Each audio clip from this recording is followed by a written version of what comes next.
Muy buenas tardes, bienvenido nuevamente en esta segunda clase que nos convoca desde el Instituto de Investigaciones Sanitarias de la Seguridad Social, referido fundamentalmente a lo que es la diplomatura en los fundamentos de la farmacoeconomía.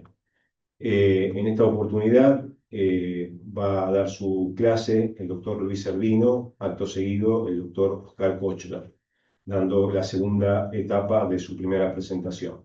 Doctor Luis Servino, lo invito a su presentación. Muy bien. Bueno, buenas tardes a todos.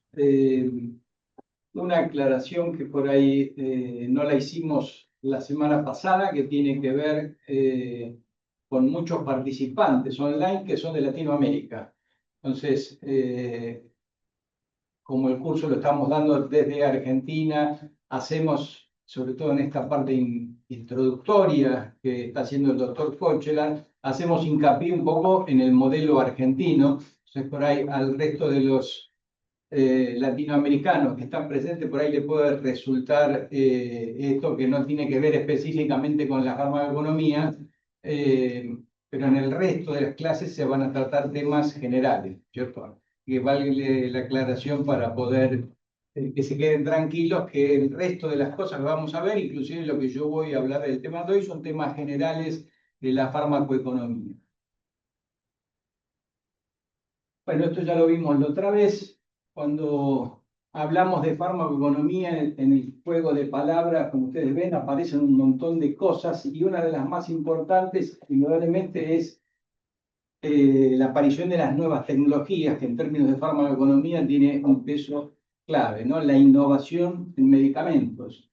También, obviamente, aparece el tema de la costo-efectividad, el acceso, todo lo que tiene que ver con el valor. Ustedes saben que hay un gran movimiento de hace muchos años de lo que es la medicina basada en valor. Bueno, cosas que se van a ir viendo específicamente en los módulos. La idea de hoy es hablar sobre todo, de algunos aspectos macro de la innovación. Vamos a repetir de vuelta la definición porque tiene importancia de lo que significa la farmacoeconomía, que como dijimos, una disciplina combina economía con farmacología para evaluar costos y beneficios del uso de medicamentos en lo que tiene que ver con los tratamientos médicos. Y el objetivo principal es determinar el valor, recién hablábamos de medicina en valor, es determinar el valor de las intervenciones terapéuticas para optimizar los recursos. ¿Y esto por qué es clave y es una de las llaves en el conocimiento de fármaco económico? Estamos manejándonos en la Argentina, en Latinoamérica, pero en el resto del mundo con recursos finitos. Por lo tanto, es clave optimizarlos, ¿sí? Y para optimizarlo vamos a tener que necesitar herramientas farmacoeconómicas, que son las que vamos a ver a lo largo del resto de las clases del curso. Otra de las cosas que hablamos y señalamos la clase anterior, el precio de los medicamentos, que es uno de los grandes factores que ponen en riesgo la sostenibilidad del problema del tema de salud, ¿sí? Y indudablemente el precio de los medicamentos va de la mano de la innovación, ¿sí? Y lo habíamos visto, yo no tengo la imagen, pero bueno, todo lo que tiene que ver con innovación, que viene de la mano de la investigación, y la investigación, te diría que en la mayor parte de los casos tiene que ver con la industria farmacéutica, los laboratorios, sobre todo los laboratorios internacionales, son los que llevan adelante las tareas de investigación que después se van a transformar en la obtención de una patente y los derechos para poder vender esos medicamentos en la mayor parte del planeta, ¿no es cierto? Y digo esto ¿por qué en la mayor parte? Porque, bueno, hay algunos casos en los cuales, por algún motivo, la industria no patenta su desarrollo y en algunos países se utiliza ese hecho de que no esté patentado ese producto para el que tenga capacidad poder desarrollarlo y poder competir, ¿sí? Cosa que ocurre naturalmente cuando la patente después de 10 años termina. Aparece en el caso de los biológicos los biosimilares, en el caso de los sintéticos los genéricos. En este momento, bueno, es noticia en todos los medios justamente que uno de los medicamentos más vendidos, desarrollados por Merck, que es el pembrolizumab, bueno, no tenía protección de la patente en la Argentina, y en la Argentina hay una empresa de máxima tecnología que históricamente hizo el primer biológico biosimilar, que es el rituximab. Bueno, hizo un biosimilar del pembrolizumab y salió a competir agresivamente con este laboratorio internacional de primera línea como es Merck, y en primera instancia lo que logró es disminuir ostensiblemente el precio de venta de este producto. Así que son cosas que tienen que ver con la farmaconomía. Tangencialmente recién nombramos, que se va a ver también en profundidad, el tema patente, que es un tema realmente muy complejo. Pero bueno, como vimos también la otra vez, en todo lo que tiene que ver con medicamentos y sobre todo nuevas tecnologías e innovación, hay un montón de actores que intervienen. Cada uno de estos actores tienen de alguna manera intereses a veces que coinciden, pero a veces total y absolutamente contrapuestos, ¿no es cierto?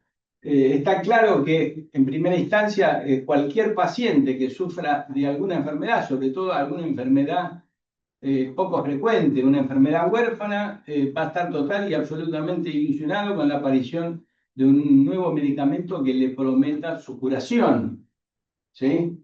En ese sentido, obviamente, está alineado con la industria, pero en realidad la fuerza de los pacientes o del paciente se asocia en general cuando son patologías muy poco frecuentes con las asociaciones de pacientes.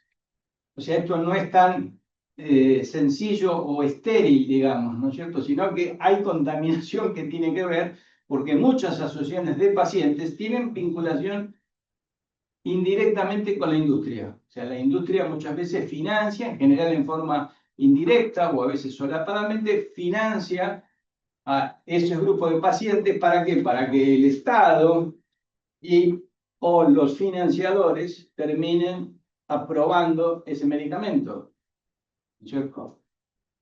El médico no podría decir, bueno, el médico también es una cosa totalmente aséptica. Es normal, cualquiera que se ponga el sombrero de médico, decir, bueno, tengo un paciente que tiene una enfermedad grave, apareció en el mundo esta tecnología, ¿cómo le voy a decir al paciente que no se la voy a recetar? El médico naturalmente tiene hasta la obligación, podríamos decir, de indicarle una terapia que pueda resultar efectiva para el paciente, sobre todo cuando hasta ese momento no había un tratamiento.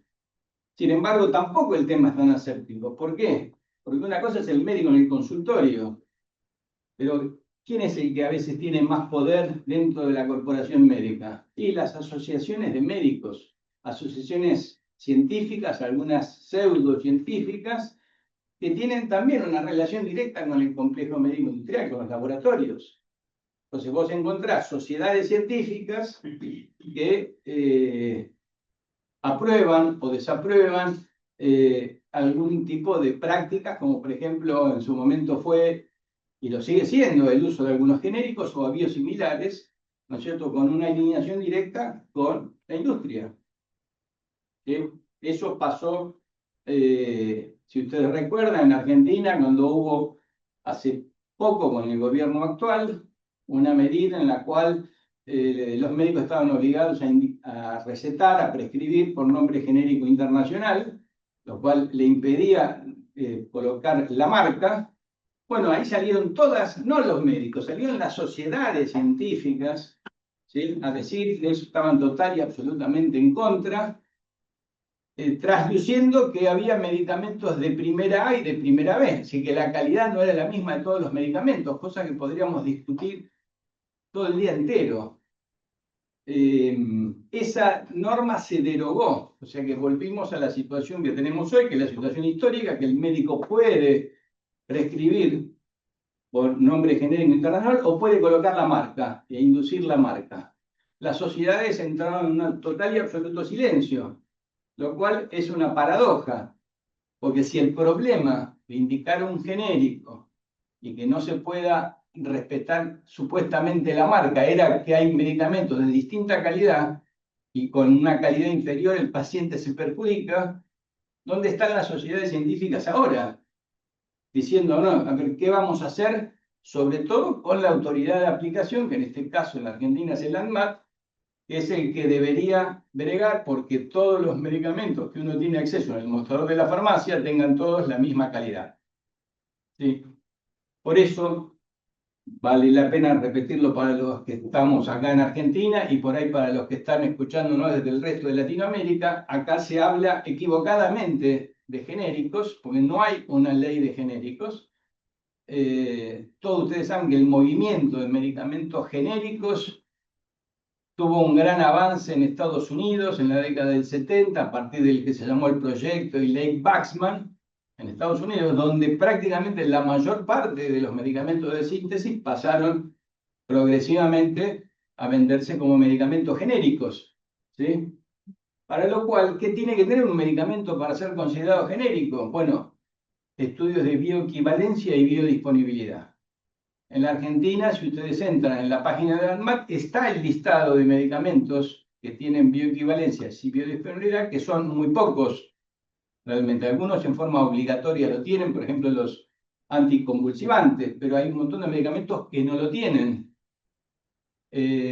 Bueno, la industria local se puso a veces, sectores de la industria local se pusieron en contra de esa medida, alegando que hacer ese tipo de estudios salía más de $10.000 por cada una de las moléculas que tenían que investigar.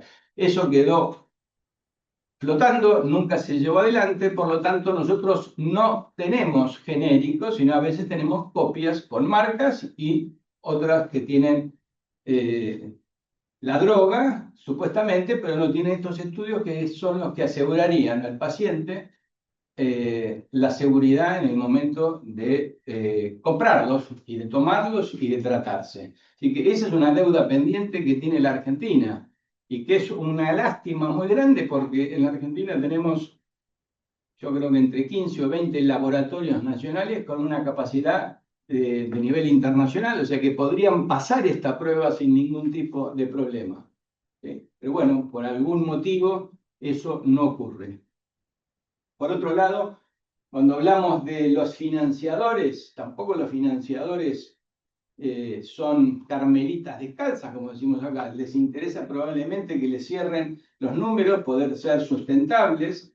Le interesa medianamente la calidad, la efectividad que pueda tener el medicamento. Tratan de conseguir en general la variable más económica, porque están todas sus finanzas en crisis, sobre todo en los últimos años.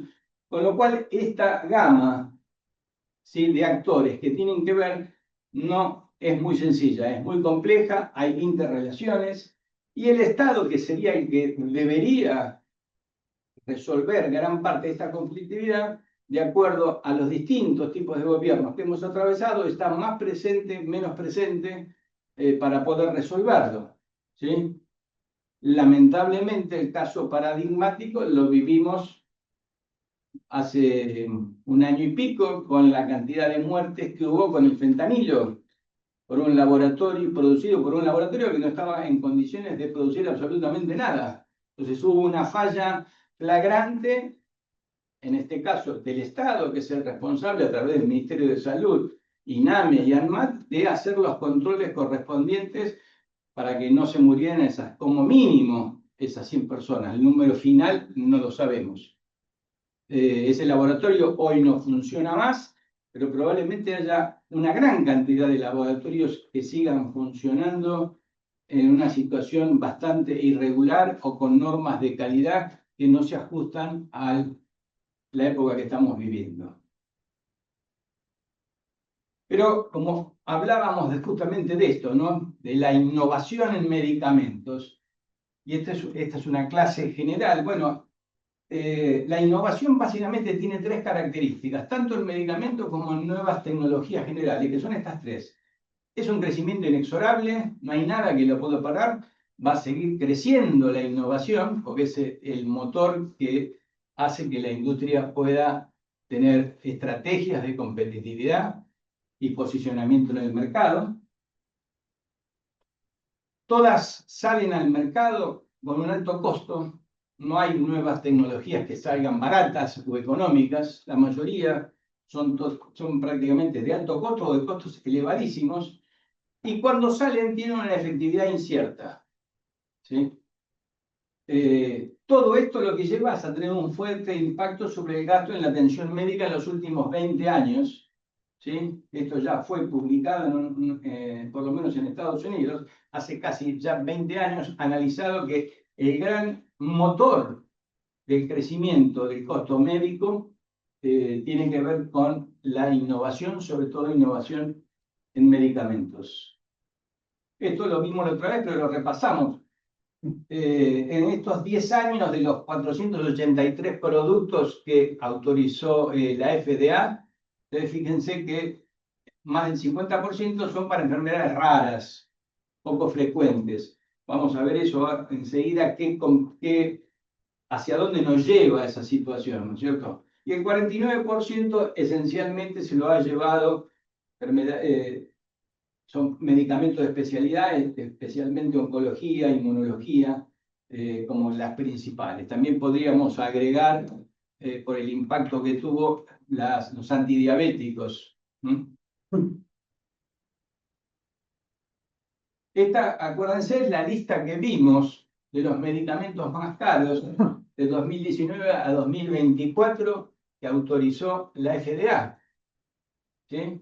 Esto van a tener igualmente la presentación, así que si no ven bien no hagan problema, pero lo importante es que todos estos medicamentos, la mayoría obviamente son todos tratamientos génicos, están en un costo que va entre $1.300.000 a $4.200.000 el tratamiento.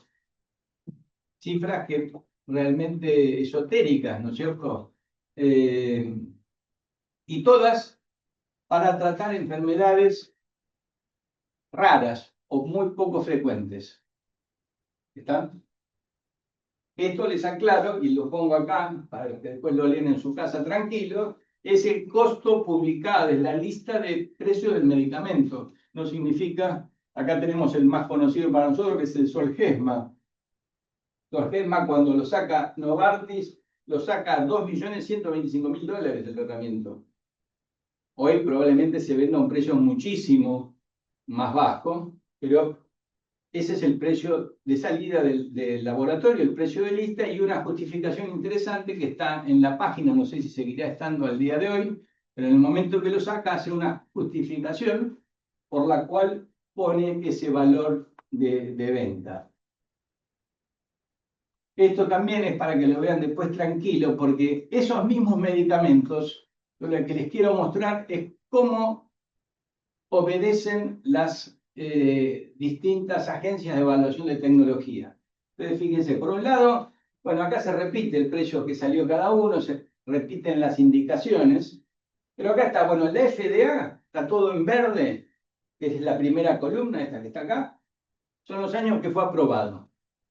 ¿Sí? La FDA mucho la efectividad la mira de costado, no es una agencia de evaluación de tecnologías. Se aprobó todo. El NICE, que es por ahí la agencia de evaluación con mayor prestigio, que no da ni autoriza ni autoriza, lo que da, recomienda o no recomienda. Ustedes fíjense cuál fue el comportamiento de todos estos medicamentos. Vamos por ahí al más conocido por nosotros. El Zolgensma lo recomienda, vamos a empezar desde abajo, lo recomienda, pero también la Unión Europea lo aprueba y otras agencias como Canadá, Australia y Japón, todas lo aprueban. O sea, acá hay una unanimidad de todas las agencias.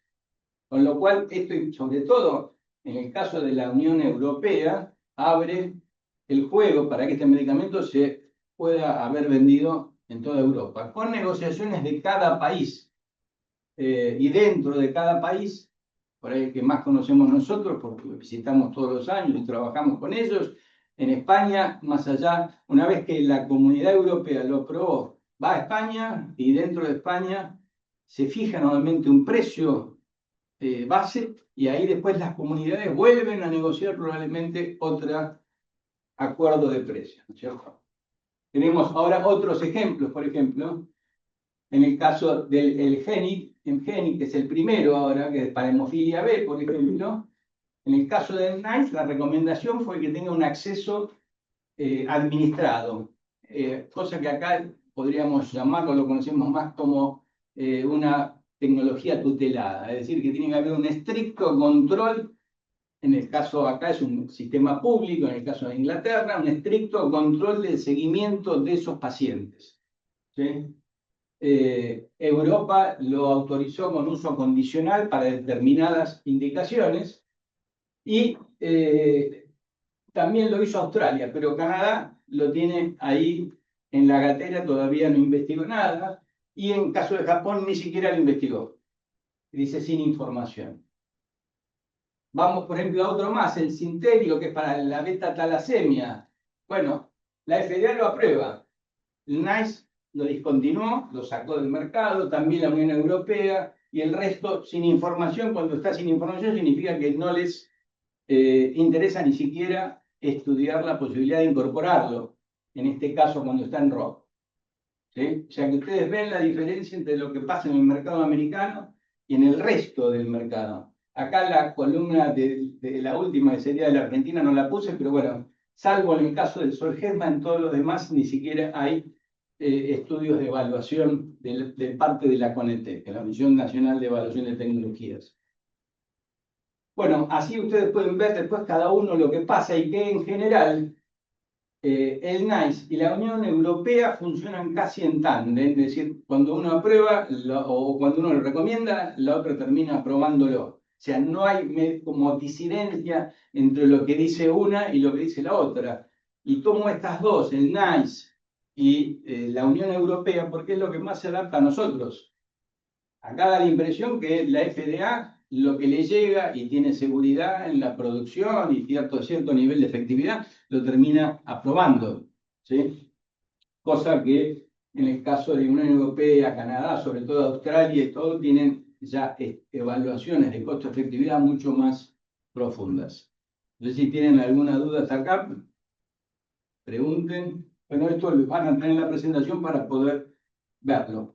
La única aclaración es que esto es 2025, puede ser entre fin del 2025 y 2026 se haya movido alguna de estas moléculas y algunos de estos países que no tenían info hayan hecho alguna evaluación y lo hayan incorporado. No creo, pero bueno, es posible.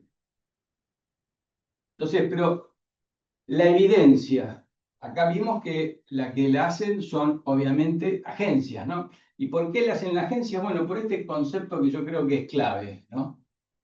La búsqueda de evidencia en forma individual, me refiero al médico que está en la trinchera atendiendo, es prácticamente imposible por razones de tiempo y de la complejidad creciente en la interpretación de las publicaciones. Esto lo publicó en la revista Argentina de Cardiología el doctor Tager, que escribió la mayor parte de los libros de cardiología basada en la evidencia, fue presidente de la Sociedad de Cardiología, es una autoridad muy importante, tanto en cardiología como en todo el movimiento de la medicina basada en la evidencia. Pero este lo transcribí tal cual, este concepto, porque el médico asistencial que realmente corre de un lado para el otro, atiende y tiene un peso muy importante en todo lo que tiene que ver carga laboral asistencial, realmente tiene muy poco tiempo, porque además de actualizarse, ponerse a evaluar estudios con el nivel que sí lo pueden hacer los que están en una agencia o los que han hecho un posgrado en evaluación de tecnologías. ¿Sí? Si no, realmente es muy difícil. Es mucho más sencillo para ese médico que puede tener un buen nivel contar con una guía de práctica clínica que venga, digamos, con toda esta información un poco más digerida por superexpertos. ¿Y por qué es esto? Porque además uno tiene que estar preparado y entrenado para leer las publicaciones que se hacen. Acá les traje justamente algunos ejemplos que están publicados en las revistas, les diría, más importantes del mundo, si no están publicados en revistas de poco prestigio. Están, Carisma, como el Tritón, Atlas o RIM, son estudios multicéntricos muy importantes, cuyos resultados se publicaron desde el 2006 en adelante en estas revistas, ¿sí? Como grandes trials, como grandes trabajos, supuestamente para sacar conclusiones y para tener evidencia para su uso clínico general. Entonces vamos a ver rápidamente qué pasó con estos trabajos. El caso del charisma, publicado en el England, comparaba el clopidogrel más aspirina versus aspirina sola, tratamiento antiagregante. El estudio resulta negativo, la asociación no reducía los eventos cardiovasculares y aumentaba el riesgo de sangrado. O sea, ese estudio era raro ver en las revistas, generalmente no se publican resultados negativos. La mayor parte de las revistas publican resultados y bueno, no fue bien, esto mejoró el 25%, el 30%, tal o cual cosa que queremos buscar. Resultados negativos no se publican en general, aunque se haya hecho un trial, ¿no es cierto? Acá en este trial el resultado fue negativo, pero ¿qué pasó? En forma retrospectiva, autores del trabajo, no todos, armaron un subgrupo de pacientes del mismo estudio con aterotrombosis sintomática, sobre los cuales concluyeron y publicaron que en ese grupo la asociación era beneficiosa. Es decir, que no tiene nada que ver y le quitaron un poco la importancia que tiene un trial, donde la conclusión final era la anterior, no esta que sacaron ahora haciendo un subgrupo de pacientes, ¿no es cierto? Por lo tanto, era confusa esa conclusión. El estudio Tritón también compara el clopidogrel versus el prasugrel para reducir la mortalidad y el ACV asociado con infarto post-angioplastia. Estas cosas son para los que por ahí no son médicos, son de muchísima prevalencia en cardiología intervencionista. ¿Qué medicamento voy a usar post-práctica, ¿no es cierto?, donde lo que es una angioplastia. Bueno, en este estudio se registraron como infartos un elevado número de casos que en la realidad no lo fueron, con lo cual se logró una significación estadística de la reducción de la mortalidad que no fue tal. O sea, se truchó de alguna manera, para hablar un lenguaje más porteño, parte del resultado, ¿sí? En este estudio, en el otro estudio, el estudio Atlas, que evalúa el uso de la rivaroxaban en síndromes coronarios agudos. ¿Sí? Bueno, los autores informaron que estadísticamente es significativa la reducción de eventos coronarios que produjo el uso de esta droga. Sin embargo, la pérdida del seguimiento, que es lo que le da el seguimiento de estos pacientes a mediano y largo plazo, es lo que le da seriedad al trabajo, informaron que la pérdida había sido nada más del 0,2%. Sin embargo, la pérdida real de seguimiento fue del 12%. O sea, total, una truchada importante. ¿Sí? Estos trabajos están hechos por un grupo de expertos que se pusieron a verificar y a seguir todos estos trabajos. Imagínense ustedes en el consultorio, se ponen a leer el artículo del New England, dice, ah, bueno, mira qué bárbaro, redujo los eventos coronarios y ahí pasaron a otro trabajo, cerraron la revista y se fueron con la información esa. ¿Sí? Este otro estudio, DREAM, que también es muy tragicómico, ¿no es cierto? Pero está publicado, como les dije, en revistas número 1 del mundo, donde hicieron, vamos a evaluar el uso de hipoglucemiantes, en este caso la roglicitazona, contra placebo para reducir nuevos casos de diabetes. Ese era el objetivo del trabajo, ¿no es cierto? Bueno, los autores confirmaron que sí, que se reducía el 60% esto, pero la realidad es la crítica del trabajo que hicieron los expertos, como si fuera un meta-análisis, que no, bueno, dar una medicación para evitar darla en el futuro cuando se diagnostique la enfermedad y los efectos adversos cardiovasculares, es un absurdo y no fueron admitidos por los autores, ¿no es cierto? A lo que voy con estos 4 trabajos paradigmáticos es que ¿quién debe evaluar esta tecnología? Tiene que ser evaluada, obviamente, por las agencias de evaluación de tecnologías que tienen personal profesional dedicado para esto. Es muy difícil, salvo que sea un profesional que le guste mucho hacer esto, tenga el tiempo para hacerlo y los conocimientos para poder discernir estas cosas que vimos en las publicaciones. Si no, realmente resulta bastante dificultoso. Hasta acá me entendieron conceptualmente, ¿no? Esto. Y cuando hablamos de medicamentos innovadores, a lo largo de la historia, yo les voy a poner algunos ejemplos, y más que una clasificación, una forma de observar esta innovación, qué impacto puede o no tener, vamos a ver lo siguiente. Hay nuevas tecnologías, en este caso en medicamentos o en moléculas, que tienen un efecto sobre toda la población, ¿sí? Y que tienen un alto impacto sanitario, ¿sí? Y acá le puse dos ejemplos, que si bien no son medicamentos, son moléculas químicas, como puede ser la cloración del agua o la incorporación de yodo en la sal.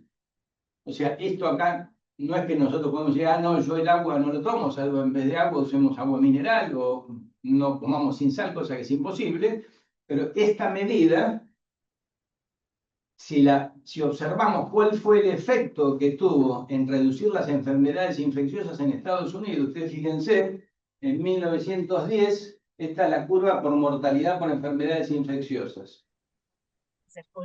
Empezó a tener un gran descenso en el año 1900, en realidad cuando se generaron las primeras salas y departamentos de salud pública.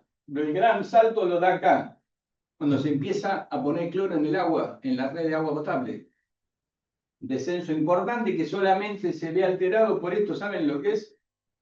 Es la epidemia de gripe A en 1918, la famosa gripe española, que generó un pico de mortalidad importante en Estados Unidos. A partir de la cual, cuando se resolvió, siguió bajando la mortalidad. Así que esta medida fue una medida de población general que todo el mundo sintió realmente esa reducción importante de mortalidad. Pero después tenemos las más comunes, son las innovaciones que tienen un efecto sobre la persona, es decir, un efecto individual, pero con un fuerte impacto sanitario. ¿Sí? ¿Y qué tenemos en este grupo? Bueno, el más común es la vacunación. Podemos ir para atrás, para adelante, en vacunaciones que ustedes quieran. Lo más cercano fue indudablemente la vacunación que se desarrolló en tiempo récord contra la gripe. El efecto obviamente es individual, pero el hecho de que esté vacunada una gran cantidad de población ha logrado también efectos sobre la población general. Hay una pregunta, bueno, a ver. Buenas tardes. ¿Cree usted que en el futuro se podrá llegar a implementar Anefitis o una agencia similar en Argentina para hacer evaluaciones tecnológicas? Bueno, el primer proyecto lo presentamos hace más de 10 años, quedó dormido en el Congreso, no se aprobó. El gobierno actual hace un año dijo que iba a presentar un proyecto para agencia y todavía está durmiendo el sueño de los justos. Yo creo que en algún momento dentro de este gobierno se va a formalizar el hecho de tener una agencia. Hoy esa función la reemplaza la CONECTEC, que es la Comisión Nacional de Evaluación de Tecnologías, pero no hay ningún motivo para que no exista, ¿sí? Así que la respuesta es creo que sí va a haber. Bueno, entonces... Perdón, ¿puedo ampliar sí. la pregunta? Buenas tardes. ¿La agencia con qué fin? ¿Para qué va a servir? No se escucha. Claro, ¿se puede repetir la pregunta? No, si puede venir. La pregunta que me acaban de hacer acá del público presencial, doctor Kochler, ¿la agencia para qué va a servir? Bueno, la agencia tiene la función que tienen todas las agencias, ¿sí? Que no tiene que ver específicamente con la agencia reguladora que hoy tenemos, que es el ANMAT, ¿sí? Que nos asegura la calidad de la producción, esencialmente de lo que va a salir a la venta al público. Acá lo que las agencias deberían tener en la Argentina, que es la función que tienen en el mundo, es evaluar la efectividad, sobre todo el costo-efectividad de lo que vamos a incorporar. ¿sí? Ese es el objetivo, digamos, esencial que va a tener una agencia, ¿sí? Y es lo que vimos, bueno, al principio, cómo respondieron las distintas agencias para las moléculas aprobadas por la FDA. La FDA aprobó 10 moléculas de altísimo precio, sin embargo, tanto el NICE como la agencia europea, como Canadá y Australia, la mayoría la pasaron de largo, no las aprobaron. Son muy pocas las que aprobaron. ¿Metas en nuestro país? En nuestro país ni siquiera las evaluaron, salvo el Solgesma y una más que no fue aprobada, pero fue evaluada por la Conetec. O sea, todas las demás ni las evaluaron, no tienen evaluación, ni están obviamente aprobadas por el ANMA tampoco.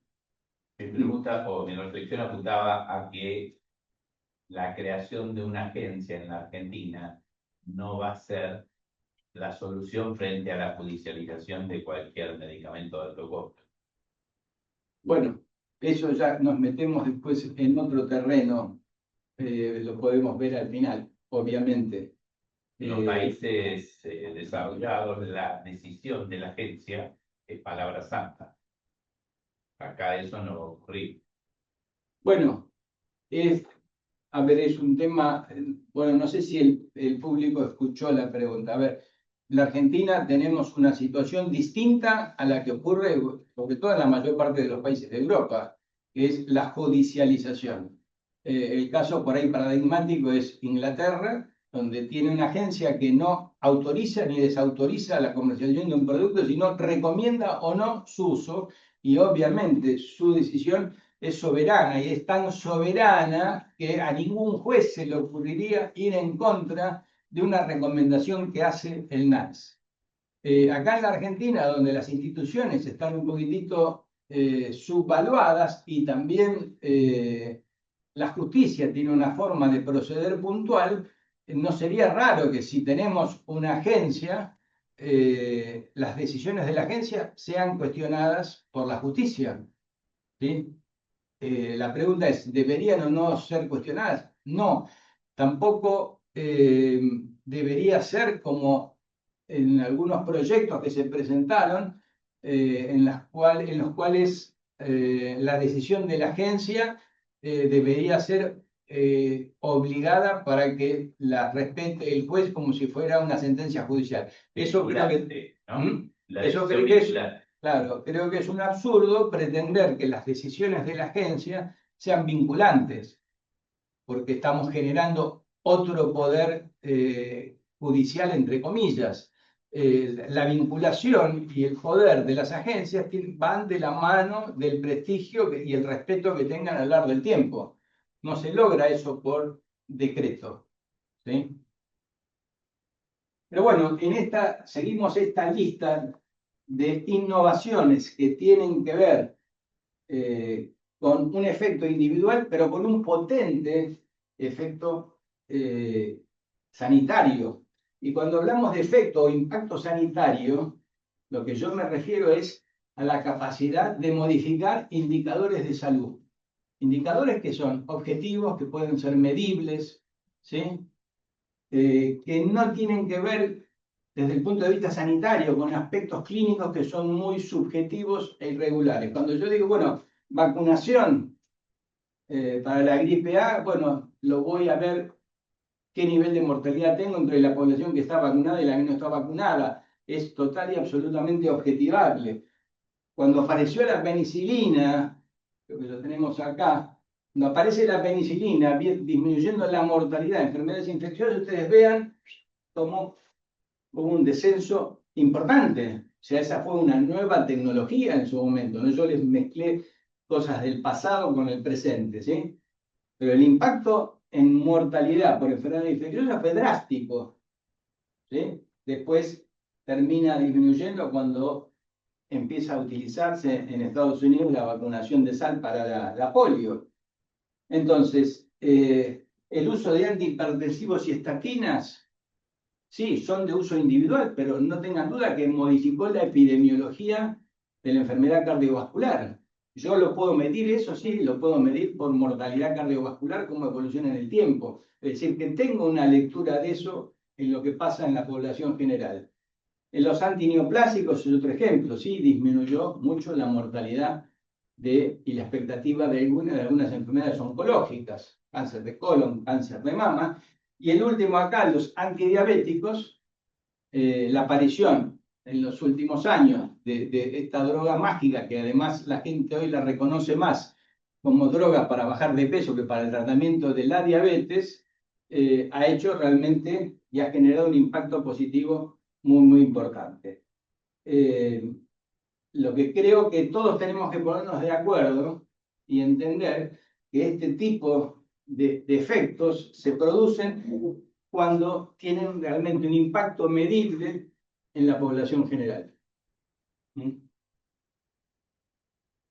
Pero después tenemos este último grupo de drogas que paradójicamente tienen un escaso impacto sanitario, dentro de las cuales encontramos sobre todo las orphan drugs o las terapias génicas, que son la mayoría de las que están en el grupo que vimos antes, que aprobó la FDA, ¿sí? Pero tienen un escaso impacto sanitario. Podemos ver el ejemplo que ustedes quieran. El AMI, el Zolgensma, tiene un efecto sobre el individuo que generalmente es bastante bueno, bastante considerable. Ahora no me mueve la aguja sanitaria del país. ¿Está?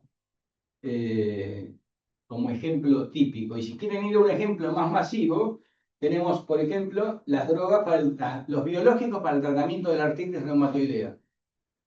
Hasta no hace mucho, no sé si si sigue siendo o no, pero es la droga que más se gasta en el mundo, son los biológicos para artritis reumatoidea. O sea que se gasta en el planeta una fortuna en drogas para el reuma. ¿Ustedes creen que mueve el impacto sanitario del país que los utiliza? Porque uno de los indicadores podría ser, bueno, che, ¿disminuye usar biológicos en artritis reumatoidea? ¿Disminuye la mortalidad? Les diría que no. No disminuye la mortalidad del país ni de las mujeres que tienen artritis reumatoidea. ¿Qué es lo que reduce? Bueno, mejora muchísimo el estatus de ese paciente que tiene artritis reumatoidea, porque le va a disminuir las crisis de dolor, le va a disminuir un montón de sintomatología molesta, pero no me va a mover la aguja sanitaria del país. Sin embargo, lo que sí me mueve es el costo y el desafío económico que me genera tener que pagar las orphan drugs o tener que pagar las terapias génicas o gastar una fortuna en medicamentos biológicos para la artritis reumatoidea. Entonces, un poco la conclusión general es cuando la innovación en medicamentos se enfoca en soluciones terapéuticas destinadas a patologías de baja prevalencia, como son las primeras que vimos, por la artritis reumatoidea no es una enfermedad rara, los resultados sanitarios suelen ser marginales. Es decir, que no le pidamos, que a veces es la fantasía de los que no tienen experiencia, bueno, apareció una nueva droga, ¿me va a cambiar el estatus sanitario? No, la verdad que muchas de esas drogas no van a cambiar nada. ¿Van a mejorar la salud individual de aquel que padece la enfermedad? Sí, algunas un poco más, un poco menos, pero no me modifica el estatus sanitario. ¿Sí? Situación que fue evaluada ya hace más de 20 años, ¿no es cierto?, en este trabajo, este catalán que es realmente una autoridad en economía de la salud, que es Puig Junoy, que hizo este cuadro, que yo creo que es la clave y que no se tienen que olvidar, donde pone en uno de los ejes estado de salud de una población y en el otro pone los recursos sanitarios. Lo que está demostrando acá es que la relación entre recursos y estado de salud no es lineal. Cuando empezamos a invertir en dinero o en innovación, empieza a crecer el estado de salud, pero en determinado momento, por más que yo siga invirtiendo, entra lo que llama la parte plana de la curva, que es lo que nos está pasando en los últimos años con gran parte de la innovación destinada específicamente a estos nichos de mercado. Invertimos grandes cantidades de dinero, como vimos en el slide de los primeros, el 50% prácticamente del crecimiento del gasto tiene que ver con la innovación, pero la salud mueve muy poquitito la aguja, ¿no? Entonces, para terminar, ¿por qué creen ustedes que durante tanto tiempo un sector importante de la industria que investiga se dedicó a hacer esto? Bueno, esto tiene un correlato con la flexibilización que la FDA, que como vimos es la que autoriza todo este tipo de medicamentos, cambió de alguna manera flexibilizando las normas para aprobar medicamentos, ¿sí? A través de procesos que se llamaban fast track, o sea que lo que antes por ahí tardaban 6, 7 u 8 años, ahora lo resolvía en 2 o en 3 años, porque estaban destinados a enfermedades que no tenían ningún tipo de tratamiento, realmente enfermedades genéticas bastante complejas. Y por otro lado, que se achicó también, que bueno, antes para poder aprobar un medicamento necesitábamos ensayos clínicos con 500, 1000, 2000, 5000 pacientes multicéntricos y que ahora vemos que en algunas de estas moléculas que se aprobaron hay estudios con 50 pacientes. Todo eso lleva a una reducción importante del costo y a la posibilidad, al no tener competencia y ser monopólicos en esos desarrollos para estas enfermedades, poner los precios que se han puesto. Por suerte, esa tendencia está cambiando. En los últimos 4 o 5 años está cambiando para bien. Si está cambiando para orientar la investigación y la génesis de nuevos medicamentos pensando en la población general, que es la que lo va a recibir. Así que esto es un poco el marco para que ustedes tengan una aproximación macro a lo que es la innovación en medicamentos. Acá yo termino, si tienen alguna duda, los que están online ustedes, los escucho. Pero se han quedado pensando. Bueno, esto es nuestro mercado. Así que bueno, ahora hacemos... 5 minutos para que venga después el doctor. Bueno, muchas gracias entonces a todos. Hacemos un break de 5 minutos y seguimos con el doctor Kochelar. Compañero. Buenas tardes a todos.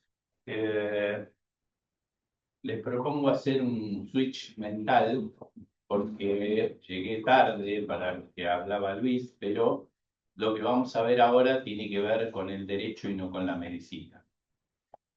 ¿Por qué? Bueno, porque en realidad en la primera charla vimos cómo funciona el esquema de la seguridad social, básicamente en Europa, también en Estados Unidos, que la tiene para una determinada población, y después en la Argentina. Y ahora vamos a ver qué pasó después de diciembre del 2023. ¿Por qué pongo diciembre del 2023?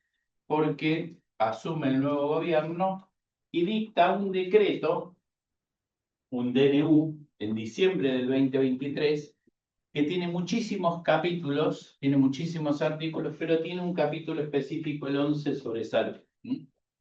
Una aclaración para los que no son abogados, que es un DNU, es un decreto de necesidad y urgencia. Es una atribución que la Constitución Nacional le da al presidente frente a determinadas circunstancias. Tiene que haber una urgencia y tiene que haber motivos por el que no esté reunido el Congreso, ¿sí? Sea la necesidad de sacarlo rápido, sea que está dictado fuera del periodo ordinario de sesiones, pero tiene que haber un motivo, ¿sí? En este caso no hay motivo, ¿sí? Y para hacer una norma de estas características tan comprensiva de un montón de temas, menos todavía, ¿sí? Es la idea de un gobierno que llega sin mayoría en el Congreso y necesita legislar rápidamente sobre un montón de temas. El DNU, dice la Constitución, que tiene que estar ratificado por las cámaras. De ahí hay diferentes normativas que lo regulan. Hay una ley que establece una comisión bicameral, digamos, que se integra por ambas cámaras y lo aprueba, y si no, cada cámara por separado lo trata y lo rechaza o lo aprueba. En este caso, el DNU 70, que les repito es de diciembre del 2023, tiene un rechazo expreso de la Cámara de Senadores y no tiene tratamiento en la Cámara de Diputados. Podríamos decir que está flojito de papeles. Pero independientemente de eso, está vigente, porque lo que la Constitución dice es que se aplica en tanto no sea expresamente rechazado. Y frente a la pregunta de qué pasó si se rechazara, qué pasa con los efectos que tuvo, bueno, subsisten, se mantienen en el tiempo. Entonces, todo lo que vamos a ver ahora, producto de ese decreto, de ese DNU, está vigente y no se puede volver para atrás. ¿Ok? Bueno. ¿Qué hizo acá? Ustedes tienen una serie de normas, todas vinculadas a salud. Vamos a ver algunas, fundamentalmente el DNU 600 y algunas otras normas. Y vamos a ver las cosas más importantes del DNU 70 que impactan sobre nuestro sistema de salud. Bueno, el capítulo, les decía, el capítulo 11 es sobre obras sociales y medicina prepaga. Y tiene, respecto de las medicinas prepaga, algunos cambios importantes, como puede ser que hasta ese momento la ley de medicina prepaga decía que los aumentos en la cuota eran autorizados por el gobierno. Elimina esa obligatoriedad. También elimina una obligatoriedad de la superintendencia de asignar beneficiarios frente a la baja de una prepaga, la quiebra o la desaparición. El decreto 1993 decía que tienen que asignarse entre los otros prepagos. Lo elimina y dice ahora arréglense como puedan. Se dio de baja un prepago, la gente vuelve a elegir y los prepagos tienen derecho de admisión, obviamente. Elimina todas las obligaciones del Estado de fijar aranceles para prestadores, modelos de contratos, tanto entre usuarios y empresas como entre empresas y prestadores. Elimina participaciones del Estado en comisiones y consejos. Todo, digamos, la participación estatal queda eliminada. Y tiene un artículo que agrega el 30 bis que dice ahora esta ley de medicina prepaga queda solo para los voluntarios. Es decir, por oposición, los obligatorios están en la ley de obras sociales. ¿A qué llamamos nosotros obligatorios? A los que están obligatoriamente integrados al sistema de la ley. Obligatorios son los trabajadores en relación de dependencia y su grupo familiar, monotributistas que se incorporan, más los grupos familiares que incorporen, el personal doméstico, jubilados, y creo que nada más. ¿Okay? Todo lo demás, todo el que va voluntariamente un prepago, lo consideramos un adherente. Eso respecto de las prepagas. Y además permitió que los prepagos se incorporaran como agentes del seguro. ¿Qué quiere decir esto? Que pueden transformarse en obras sociales. Ley 23660, 23661 del año 89 dijo que los únicos receptores obligatorios de aportes y contribuciones eran las obras sociales. ¿Qué hace esta norma? Dice, ahora también pueden recibir aportes y contribuciones las empresas de medicina prepaga. ¿Cuál es el objetivo de eso? Terminar con la triangulación.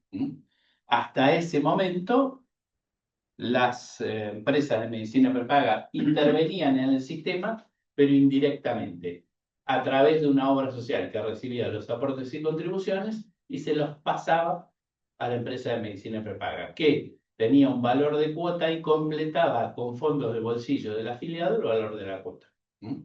Si la cuota valía 150 y venían 100 de aportes, la gente pagaba los 50 de diferencia. También elimina la obligatoriedad de destinar el 80% a prestaciones. Esto es una cosa curiosa y que la única razón que le puedo encontrar es que haya habido un lobby de las prepagas tratando de no respetar este artículo. ¿Qué decía la ley antes? No menos del 80 prestaciones, hasta el 8% para gastos administrativos, y si le sobraba algo, ese 12% restante lo tenía que utilizar en prestaciones sociales. ¿Qué dice ahora la ley? Dice prioritariamente prestaciones. No exige ese porcentual de del 80% a prestaciones. Y elimina algunas cosas de la opción de cambio, por ejemplo, que entrar por la obra social de la actividad. Antes el ingreso era obligatorio por la obra social de la actividad, no importa si la persona elegía o solo podía elegir después del año. Y acá hay un punto muy importante, que lo vamos a ver qué pasó después, que es, yo les decía que la gente integraba plata de bolsillo para llegar al valor del plan. ¿Qué dice el DNU 70? Que sobre esa diferencia hay que tributar al Fondo Solidario y hay que tributar el 20%. ¿Cómo funciona el sistema? El sistema funciona aportes y contribuciones, una parte va a la obra social, el 85% y el 15% va al fondo. En los de personal de dirección y en los prepagos es 80 y 20. Estoy hablando en pasado, lo que pasaba en diciembre del 2023, enero del 2024. Bueno, pero producto de ese DNU 70 empezaron a dictarse algunas normas, una de las cuales fue el decreto 170, que hizo un cambio realmente revolucionario. Hasta ese momento, la opción de cambio, que era la posibilidad que la gente migre de una obra social a otra, y se producían aproximadamente 50.000 opciones mensuales. Estamos hablando, como dijimos antes, de 20 millones de beneficiarios. La opción estaba segmentada, 5 grupos. Los de convenio, que solo podían elegir entre las obras sociales sindicales. Los de personal de dirección, que solo podían elegir entre las obras sociales fuera de convenio. Los jubilados, que solo podían elegir entre las obras sociales que voluntariamente decidieron incorporar jubilados. Los monotributistas, que podían elegir cualquiera, tenían la posibilidad de ir a una de dirección, al PAMI o a cualquier obra social sindical.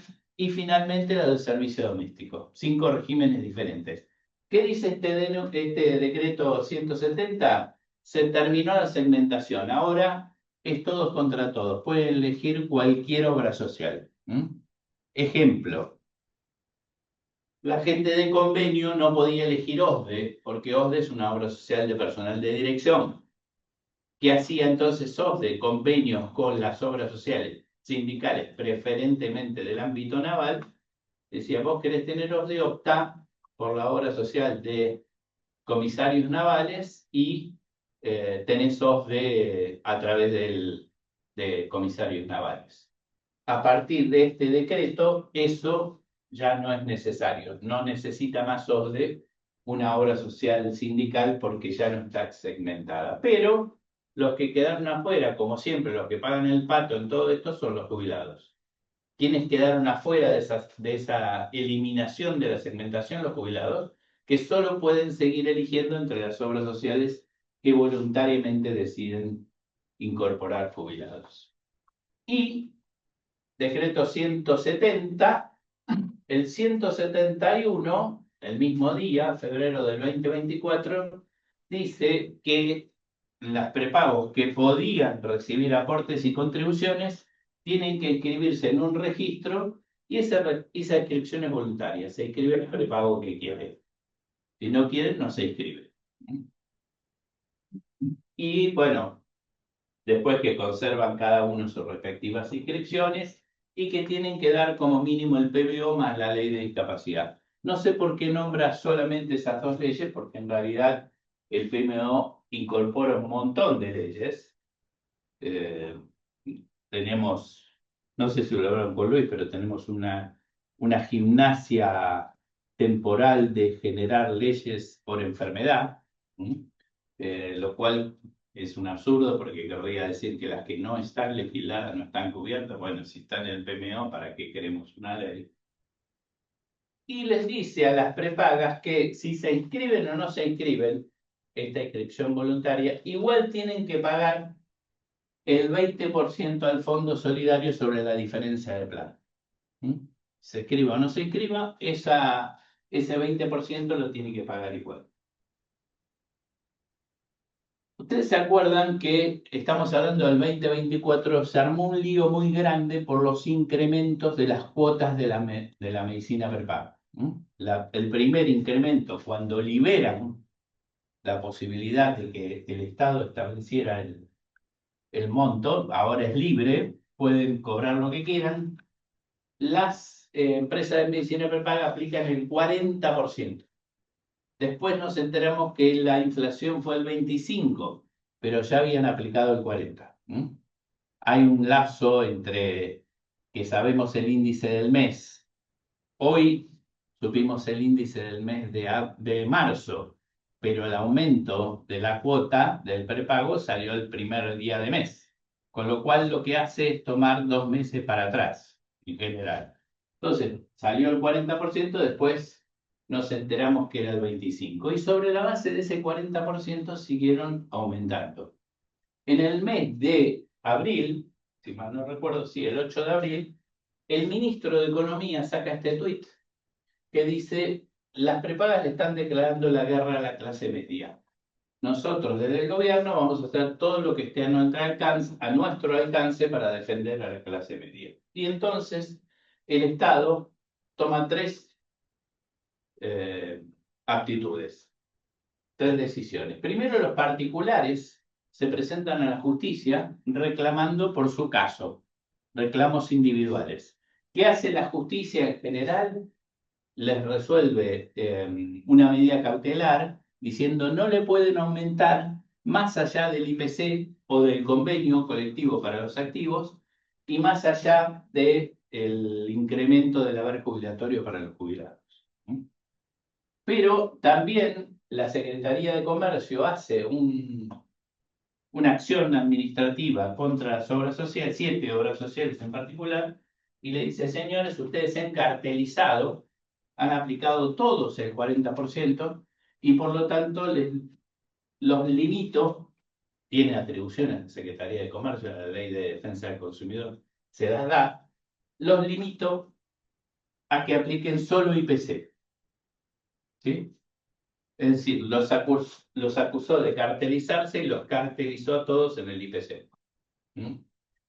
Y les dijo que tienen que cesar con cualquier intercambio, no se pueden reunir más. Fíjense que a partir de ahí empieza una trama de desconocimiento social de la UAS, que es la UAS, la Unión de Empresas de Salud, y este gobierno no tiene más diálogo con la UAS porque dijo: ustedes se cartelizaron. Eso la Secretaría de Comercio en el ámbito administrativo. Y además de las acciones individuales, la superintendencia le hace juicio a 42 obras sociales y les dice que no solo tienen que llevar el aumento al IPC, sino además tienen que devolver lo que cobraron por encima del IPC. Bueno, el juez que tiene esa acción llamó a una audiencia a la que yo participé por uno de los prepagos. Eran 100 personas en una sala, se hizo en el Consejo de la Magistratura porque no había lugar donde juntar a 100 personas, no hay una sala en tribunales. Y yo tengo más de 40 años de abogado, nunca había estado en una audiencia que dure 16 horas. Empezamos a las 10 de la mañana y terminamos a las 2 de la mañana del día siguiente. Pero se llegó a un acuerdo. Y este fue el acuerdo, que es devolución de los montos percibidos en exceso de enero a mayo, en exceso del IPC, pero en 12 cuotas mensuales y con tasa pasiva del Banco de la Nación Argentina. Lo cual era nada. ¿Ustedes vieron a alguien que le devolvieran algo? Bien. Y, lo más importante, liberar a partir de julio el valor de la cuota. O sea, hoy, julio del 2024, hoy está liberado. Liberado entre comillas porque el que se pasa de IPC lo llaman desde la superintendencia para que limite ese valor, ese precio. Bueno, y obviamente se terminó el juicio, se terminaron todos los reclamos. Se podía reincorporar la gente dada de baja en los prepagos, pero para reincorporar obviamente tenía que estar al día, entonces poco poco efecto tuvo esa reincorporación, ¿sí? Estamos, dijimos, en mayo del 2024. Hago la secuencia, diciembre del 2023 DNU, febrero, los dos decretos, 170 y 171, abril, después empiezan los aumentos, abril, el tuit del ministro, mayo, los juicios, y llegamos al mes de julio, ¿sí? Al mes de julio, con otro DNU, que cambia lo que decía el DNU 70 y dice: antes los sindicales pagaban el 15% al fondo y recibían el 85%. Y como les dije, lo de personal de dirección y los prepagos, el 20% al fondo. Equipara a todos en el 15%. ¿Sí? Y yo les dije también que había que pagar el 20% al fondo sobre la diferencia del plan. Eso, este DNU 600 lo deroga. Dice, queda sin efecto. Y además hace un diferente tratamiento normativo para con los usuarios, se trate de una obra social o de una empresa de medicina preparada. Ahora lo vamos a ver. ¿Cuál es la diferencia? Bueno, hay un artículo que regula, un artículo del decreto reglamentario de la Ley de Obras Sociales, que es este 576 del 93, y el artículo dice lo que las obras sociales no pueden hacer. ¿Sí? Las obras sociales no pueden supeditar la afiliación al cumplimiento de ningún requisito no previsto en la ley o su reglamentación. No puedo poner carencias, por ejemplo. No puedo aplicar preexistencias. No puedo rechazar a un afiliado por edad ni por estado de salud. B. Efectuar discriminación alguna para acceder a la cobertura básica obligatoria. No le puedo decir a uno venga dentro de 6 meses y a otro ahora, sino que tengo que ser igualitario con todos. C. Realizar examen psicofísico o equivalente, cualquiera sea su naturaleza, como requisito para la admisión. ¿Le puedo pedir una declaración jurada? Sí, pero no le puedo hacer un examen físico. ¿Le puedo pedir declaración jurada? Sí, pero esa declaración jurada es a solo efecto informativo, no genera ninguna defensa, digámoslo así, para la obra social. De establecer periodos de carencia, salvo con relación a lo previsto en el inciso C, esto es por la incorporación de los autónomos, cosa que nunca ocurrió, y en decidir unilateralmente la baja. Hasta acá el artículo está repetido o repite lo que venía diciendo la ley, el decreto reglamentario, perdón, desde el año 93. Pero ahora agrega los supuestos previstos en el inciso A, B, C y D, es decir, supeditar la afiliación, efectuar discriminación, realizar examen psicofísico y establecer periodos de carencia, no son aplicables para los agentes del seguro de salud comprendidos en el inciso I. ¿Cuáles son los agentes de seguro comprendidos en el inciso I? Las prepagas. ¿Ok? Entonces, todo esto que la obra social no puede hacer, el prepago lo puede hacer. ¿Sí? Para la misma población, es decir, yo afiliado elijo una obra social y me tratan de determinada manera, elijo un prepago y me tratan de otra manera. ¿Qué hicimos entonces con un colega? Escribimos un artículo que dice no se puede jugar al fútbol con las reglas de rugby. Porque hay unos que juegan al fútbol y otros que juegan al rugby. Bien. Pero esto no es muy conocido por la gente en realidad, en general, ¿no? En general no. Bueno, sigo con las normas y sigo con la cronología. En septiembre, estábamos en julio, en septiembre del 2024, la superintendencia dicta una resolución que dice se puede tener el mismo plan con diferente valor por franja etaria. Yo puedo hacer un plan para jubilados, el mismo plan para jubilados que para activos o para menores, y le puedo poner un valor diferente. O lo puedo hacer por jurisdicción también. Puedo decir, bueno, en el sur vale tanto, en el norte vale tanto, en el centro vale tanto. Lo puedo hacer. ¿Qué ventajas, si se puede decir así, tiene esto que no estaba reglamentado? la superintendencia hasta el año 23 hablaba de tarifa plana. ¿Qué es tarifa plana? Le cobro lo mismo al chico de 7 años que al señor de 99. Bueno, ¿qué es lo que dice esta norma? Ahora le puedo cobrar diferente. Siempre respetando el mínimo y el máximo que impone la ley. ¿Cuál es el mínimo y el máximo que impone la ley? Dice hasta 3 veces el valor de la cuota más baja, la más alta. Y cambia también la forma de comunicación del aumento porque dice que genera para las obras sociales y prepagos la obligación de esperar el último IPC. Yo creo que esto estaba pensado para una economía que lógicamente iba a ir descendiendo en inflación mes a mes. ¿Sí? ¿Para qué esperar el último IPC? Porque presumíamos que el anterior, de 2 meses para atrás, iba a ser más alto que el último, que no es lo que está pasando ahora. Ahora, esperar el último le conviene a la empresa de medicina prepaga o a la obra social porque es más alto. Pero cuando hicieron esto, supongo que pensaron lo contrario. Pues esto es una práctica muy habitual en la Argentina, legislar pensando en el momento, ¿sí? No legislar pensando en una norma que dure 10 años. ¿Sí? Bueno, y después incluye un desglose detallado de la factura, lo vamos a ver un poco más adelante porque eso también es diferente. Bueno, estamos acá en septiembre, vamos a octubre. Dicta un decreto, el Poder Ejecutivo, el 955, que crea el registro de obras sociales para atender a pequeños contribuyentes, le hace monotributistas. ¿Sí? Y se inscribe el que quiere, tanto obras sociales como prepagos, y además puede elegir la categoría. En ese momento, acá están los cuadros, en ese momento, octubre del 2024, para salud los monotributistas pagaban este importe.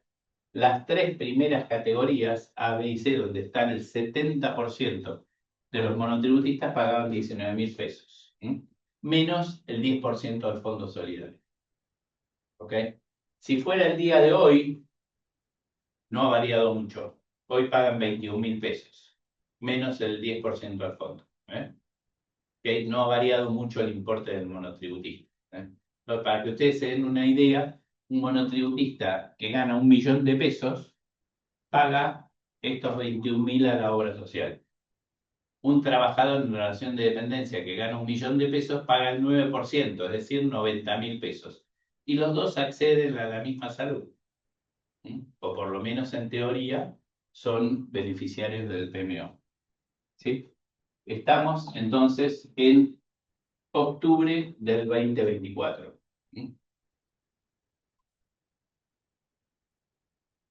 Y también en octubre del 2024, recuerdan que yo les dije que la inscripción en el registro de los prepagos será voluntaria. Bueno, ¿qué dice esta resolución?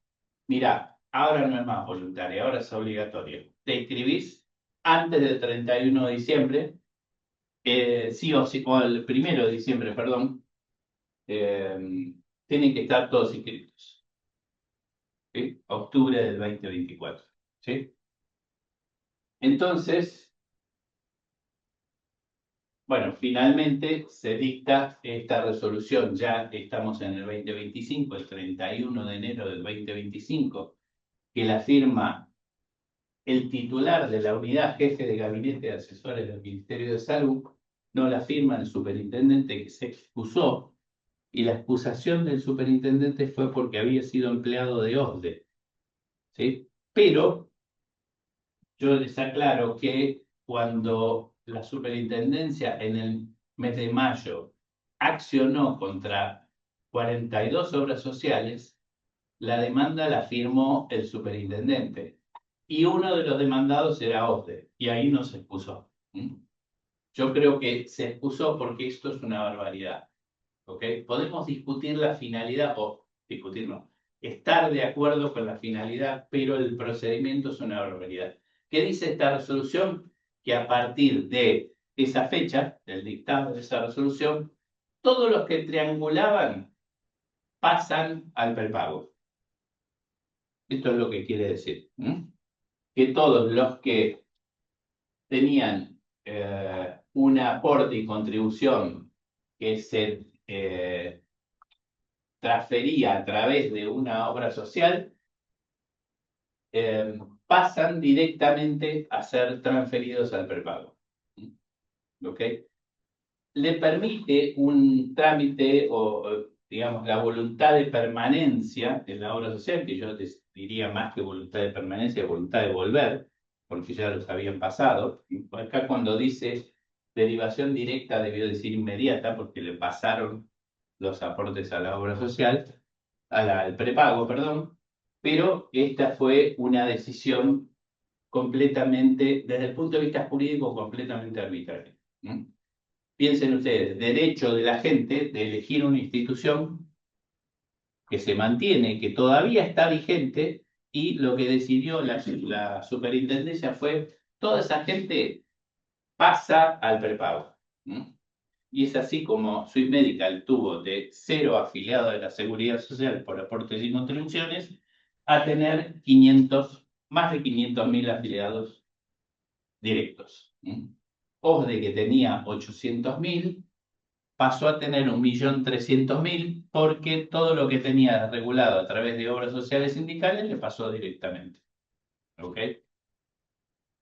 Bueno, hay montones de juicios con esto, porque las obras sociales que perdieron esos afiliados han hecho juicio contra la resolución, pero la resolución es del 31 de enero de 2025 y estamos en abril del 2026 y la justicia no ha resuelto ninguna de las acciones de esas obras sociales.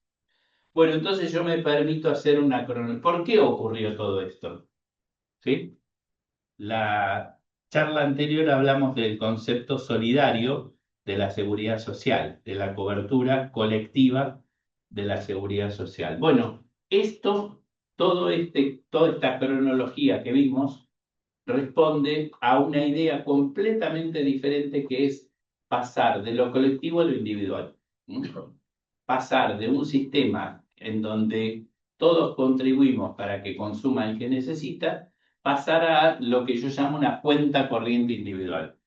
Se transformaron las obras sociales y los prepagos en AFJP de la salud. Vas a tener la salud que vos puedas pagar. Entonces me permito hacer una cronología ideologizada de cómo llegamos a esto, cómo llegamos a todas estas normas. Primero el DNU 70, que dice dos cosas: que los prepagos pueden ser receptores de aportes y contribuciones, y amplía y que libera la cuota, y amplía la posibilidad de elegir.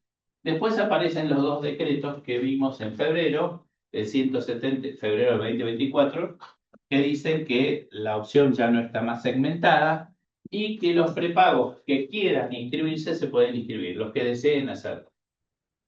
¿Sí? ¿Ok? ¿Y qué pasó en ese lapso hasta julio del 2024 que aparece el DNU? No se inscribió ningún prepago. ¿Sí? Y entonces el gobierno le dice: escúchenme, yo hice esto para que ustedes se metan en el sistema. ¿Por qué no se meten en el sistema? Y le dice: ¿sabes qué pasa? Tenemos que pagar el 20% al fondo y las sindicales pagan el 15%. Nos sigue conviniendo hacer la desregulación con las sindicales antes que inscribirnos. Listo. Lo equiparo a todos al 15%. Y sale ese artículo. Pero siguen sin inscribirse. Entonces dice: ¿y ahora qué pasa? No, me obligaste a pagar el 20% sobre la diferencia de plan. Yo no quiero pagar el 20% sobre la diferencia de plan.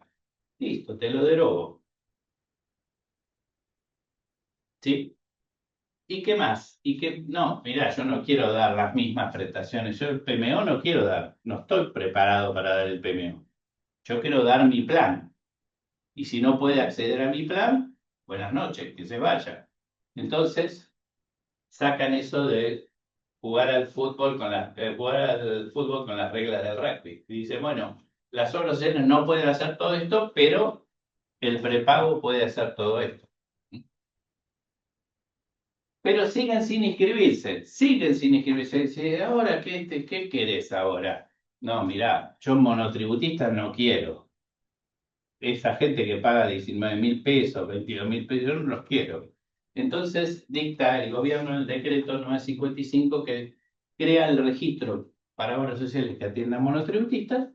El que no se inscribe no atiende. Y de hecho hay 50, habrá 50 obras sociales que yo creo que se van a inscribir ahora mucho más. Salgo un poco de la cronología y digo, hoy en día se van a inscribir muchas obras sociales porque no veo que haya ingreso en el sistema de trabajadores en relación de dependencia. Van a ser todos monotributistas. ¿Cómo vamos a pagar la jubilación en el futuro? Y lo sabe, pero bueno, van a ser todos monotributistas. Muy bien, entonces llegamos a decretos de octubre del 2024, pero todavía la gente seguía en las obras sociales y los prepagos sin inscribirse. ¿Por qué no se inscriben? Y porque la gente está en la obra social, está instaurado el sistema. Entonces saco la resolución y digo, ahora no es más voluntario, ahora te obligo a que te inscribas. ¿Sí? Y entonces se tienen que inscribir todos. Ahí hago un paréntesis, ¿cuáles son todos? Bueno, la norma decía categoría A y B. En realidad las prepagas están categorizadas por cantidad de afiliados y cobertura territorial. Las C son las que no cubren todo el país y no superan determinado número de afiliados. Y entonces esos no, a pesar de la obligación, no se tienen que inscribir. Y después hubo en la superintendencia un cierto temor, porque hoy hablamos que tener 300 obras sociales es una barbaridad. Bueno, si inscriben obligatoriamente a todos los prepagos, no vamos a tener 300, vamos a tener 700. Entonces ahí se cortó un poco la posibilidad de que se sigan inscribiendo. Pero la mayoría, el grueso, las grandes prepagas, las que tienen el 90% de los afiliados, se inscribieron todos.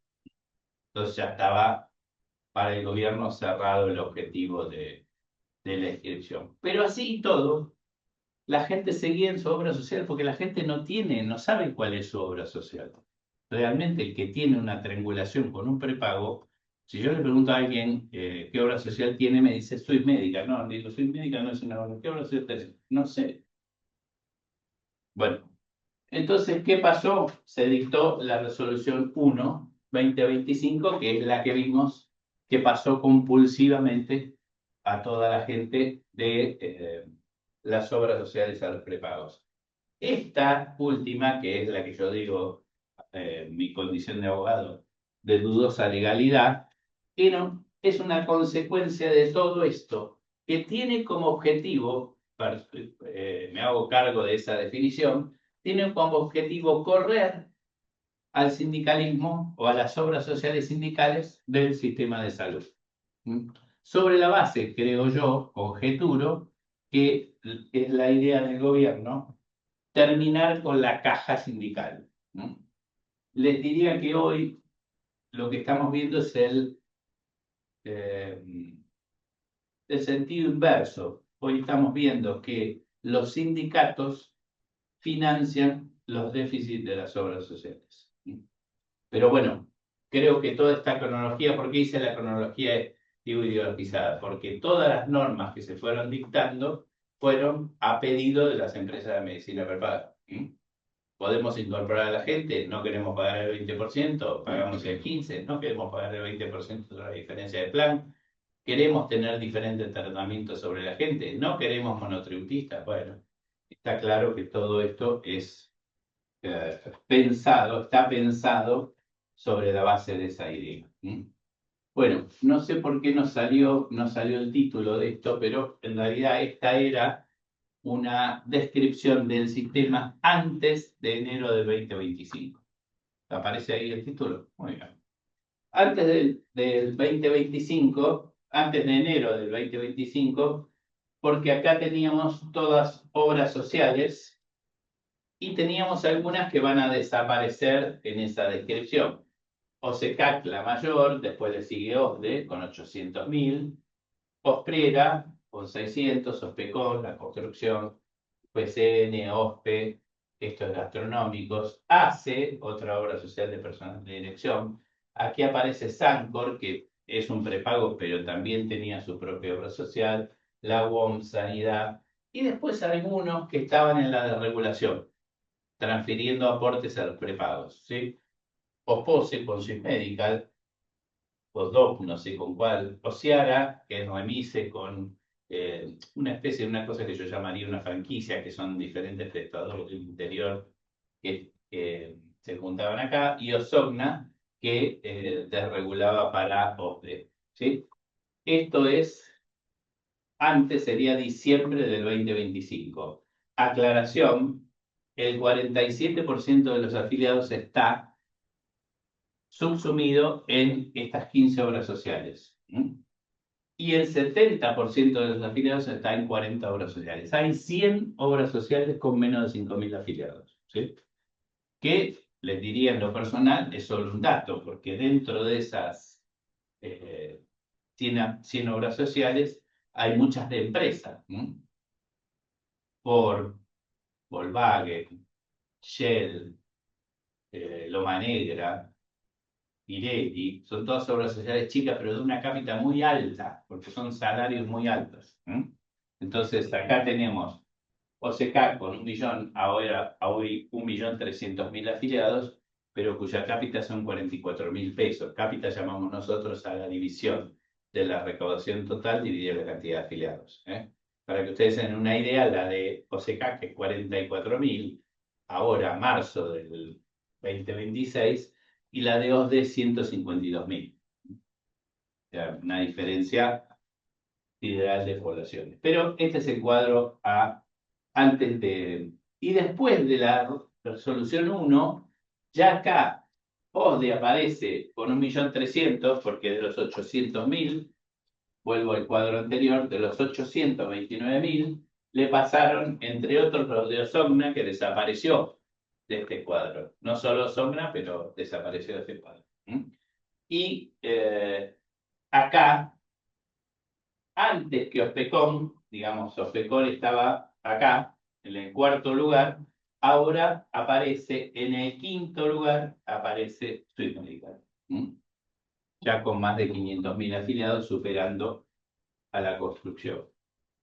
Bueno, el resto más o menos sigue todo igual, pero acá empiezan a aparecer otras obras sociales, casos de PIN, que tiene la concentración mayor de monotributistas. PIN debe tener hoy unos 400.000 afiliados, la mayoría monotributistas, y acá aparece Galete, los prepagos.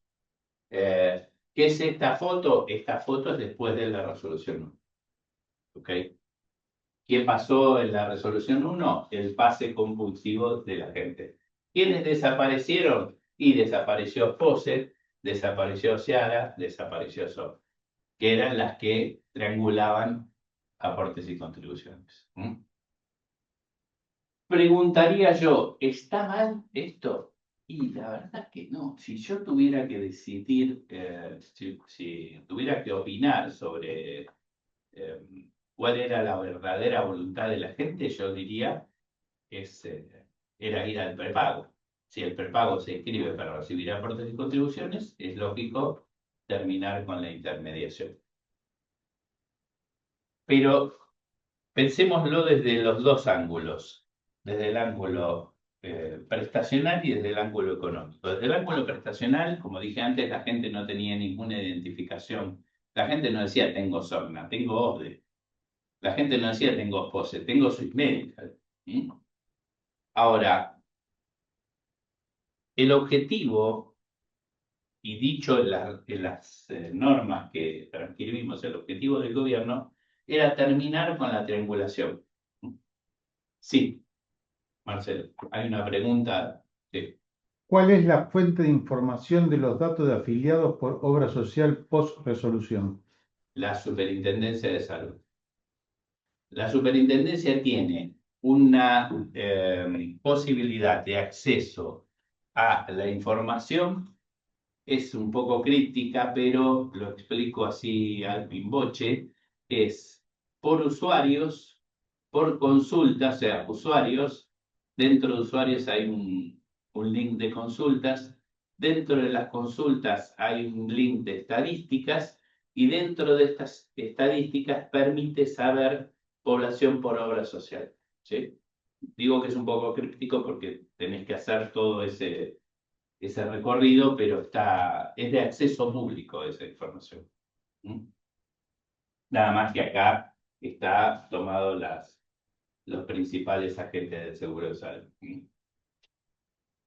Bueno, decía, terminar con la triangulación. ¿Cuánto es la triangulación? Y la verdad que en el cúmulo de cantidad de personas es mucha plata, individualmente era poca plata. ¿Sí? Digo que en el cúmulo porque, por ejemplo, un dato, eh, la mayoría de las obras sociales, y no todas, que desregulaban con OSDE les dejaba el 2% de fee. Lo que pasa es que el 2% de la recaudación de muchísimos afiliados y con muy buenos salarios es mucha plata. ¿Sí? Desde el punto de vista individual, no es más que 2.000 pesos, no es más que el valor de un alfajor. Pero 2.000 pesos por 100.000 afiliados es mucha plata. ¿Sí? Y eso es lo que quedaba en la obra social. ¿Para qué? Bueno, para nada, para hacer crecer las arcas de la obra social, nada más. Entonces, terminar con la triangulación, yo diría, es una medida que podemos discutir. El modo en que hicieron la, la, este, la medida de evitar la triangulación es lo criticable. Porque además las normas establecen el derecho de adopción de cambio en cabeza de la persona, por eso se puede ir y cambiarse. Eso no se derogó. Sin embargo, se tomó la decisión de hacer esa, este, ese mecanismo. ¿Mm? Bueno, con esto termino. En este ¿Alguna caso, pregunta? el afiliado que fue gravemente derivado a un Sí. prepago, ¿puede salir? ¿Puede cambiarse? Puede cambiarse, por supuesto. Sí, sí, sí. Puede cambiarse con una norma, digamos, que también es más beneficiosa para el prepago, pero también termina siendo beneficiosa para la gente. Nosotros tenemos un régimen de opción de cambio que obliga a permanecer un año en la obra social que eligió, en la obra social o prepago que eligió. Tiene que estar un año. Pero si el prepago está de acuerdo, no lo dice así la norma, pero más o menos, se puede ir antes del año del prepago. Pero la gente sigue pudiendo cambiarse. Lo raro, no traje ese cuadro, lo raro es que hoy, raro quiero decir, no le encuentro mucha explicación, es que ya no está más.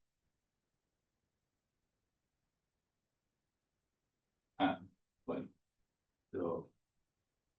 ya no está más OSECAC primero.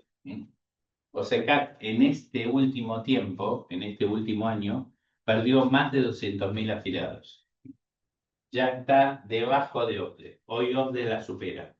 ¿Por qué digo raro para mí? Porque si yo miro las cápitas de los dos, OSDE tiene 152.000 pesos de cápita, lo cual supone un salario promedio de 1.700.000 pesos. Para que el 9% me dé 152.000, estamos hablando de salarios de 1.700.000, 1.800.000 promedio. ¿Sí? Mientras que OSDE subió en cantidad de afiliados, OSECAC bajó. Y si yo miro la cápita de OSECAC, 44.000 pesos, estoy hablando de un salario de 500.000 pesos. ¿Esto qué significa? Que la gente mejoró de fortuna y se pasaron de OSECAC a OSDE. No lo sé, no pareciera ser los datos que reflejan los índices. ¿No tiene relación con las prestaciones que brindan cada uno? Yo supongo que sí, pero la gente que está en OSECAC, mi presunción es que está en OSECAC porque no puede pagar OSDE.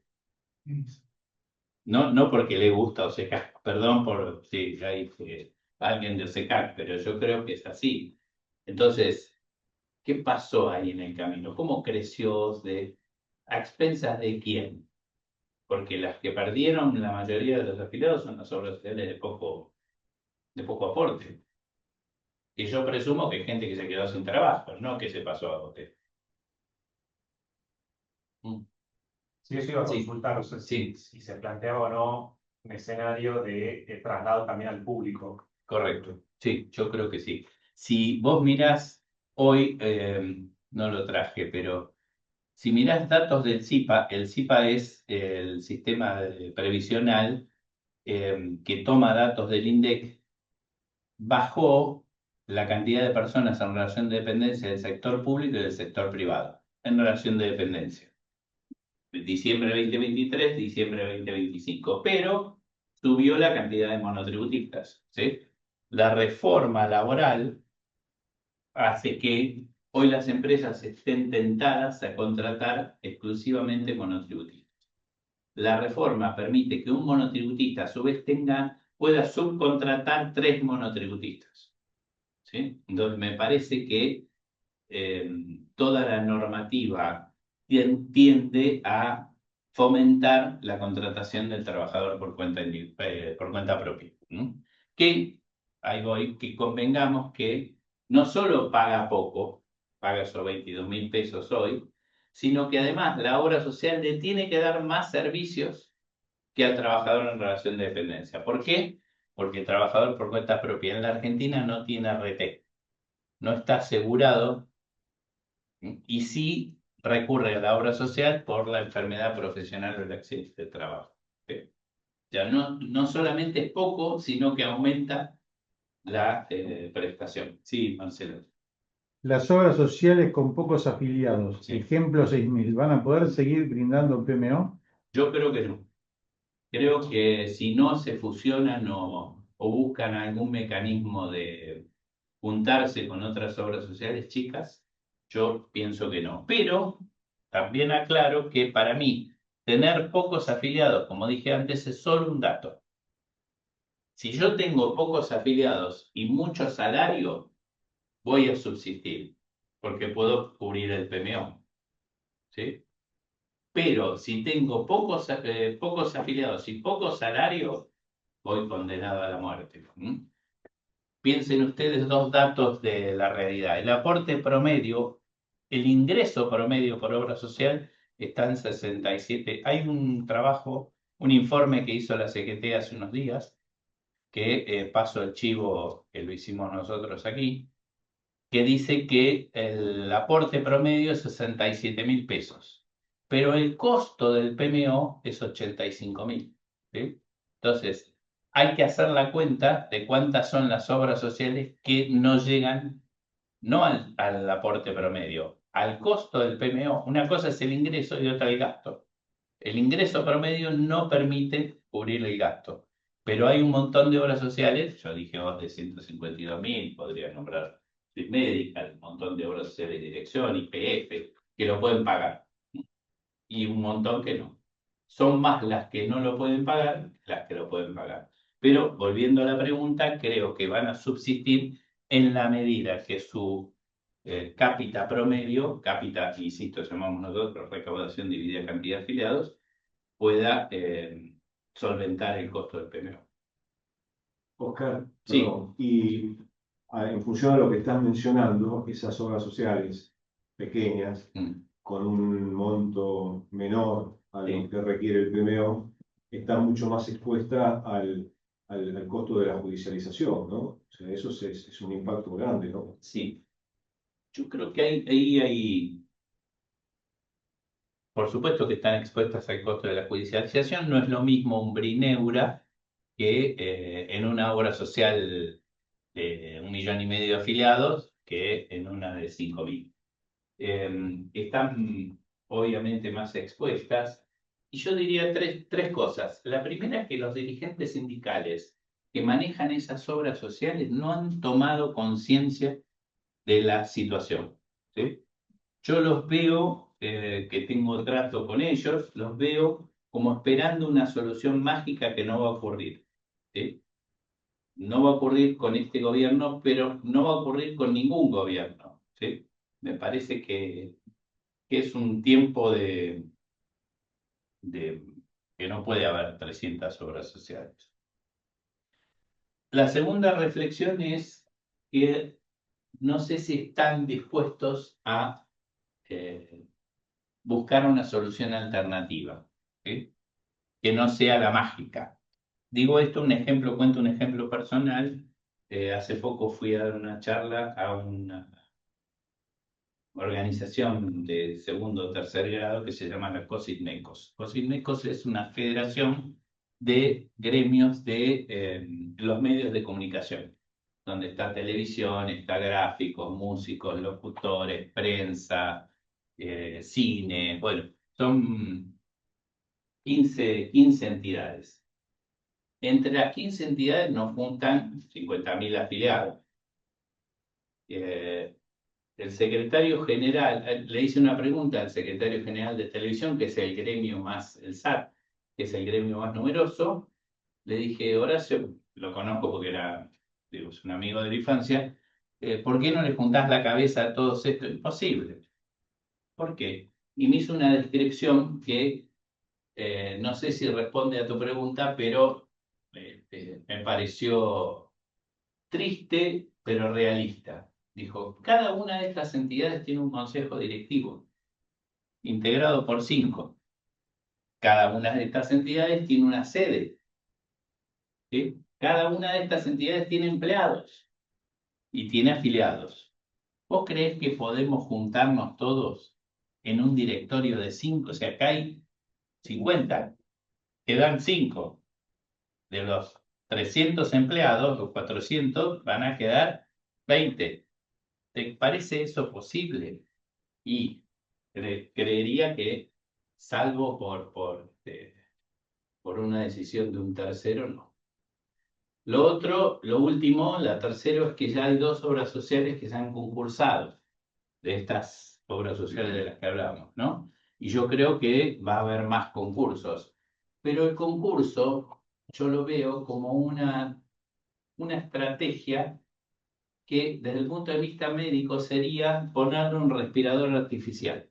Si separamos todo este paquete de deudas, lo ponemos en el concurso y vemos cómo lo pagamos.